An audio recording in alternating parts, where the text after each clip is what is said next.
Florence, on est devant le Ponte Vecchio. On est venu ce matin pour passer la journée à Florence, pour venir déguster les spécialités emblématiques de la ville et surtout pour les faire découvrir pour que la prochaine fois que vous veniez à Florence, vous ne cherchiez pas une pizza ou un plat de pâtes, mais que vous cherchiez le panino a lampredotto. Donc, Flonotte, qu'est-ce que c'est le lampredotto? Là on y va, on va aller en manger un.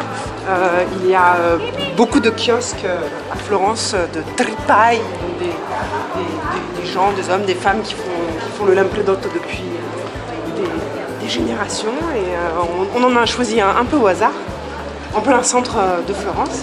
Et on y va là, on va aller manger un panino à la tripe.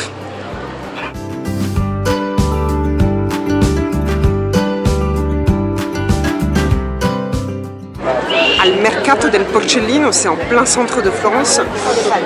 C'est un des marchés les plus antiques de la ville.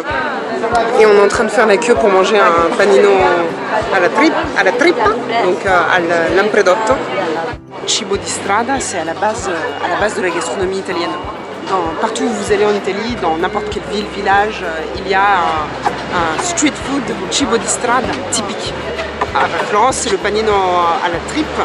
Mais par exemple à Naples c'est le panzerotto, à Bologne c'est la tigella qui est un petit pain rond, dans les Pouilles c'est la focaccia, en Sicile c'est l'arancino. Et c'est super de pouvoir visiter les villes en allant goûter le cibo di strada parce que c'est vraiment ce dont les locaux se régalent tous les jours. I due completi. Anche con salsa verde. Sale e pepe, tutto. Sale, pepe, tutto. Ça sent super bon. C'est ça qu'il faut venir manger quand vous venez à Florence. Il ne faut pas chercher des pizzas ici, il faut venir manger ça. Le panino à la trippa. Alors le lampredotto c'est un plat pauvre de la cuisine florentine, c'est typiquement toscan. C'est en fait le 4e estomac du bœuf. À l'époque le bœuf était partagé en 5 parties. En 4 parties, pardon, en 4 quarts en fait. Et les restes, la queue, la langue, les joues, les abats, étaient en fait des restes dont la seigneurie ne voulait pas. Et du coup on appelait ça le 5e quart, il quinto quarto. Et le lampredotto est issu du quinto quarto, du 5e quart, dont personne ne voulait. Il est cuit dans un bouillon et il est servi dans la tradition la plus classique avec une sauce verte, salsa verde, faite à base de persil.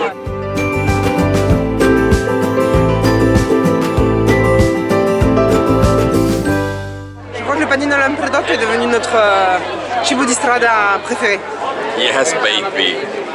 Lampredotto forever.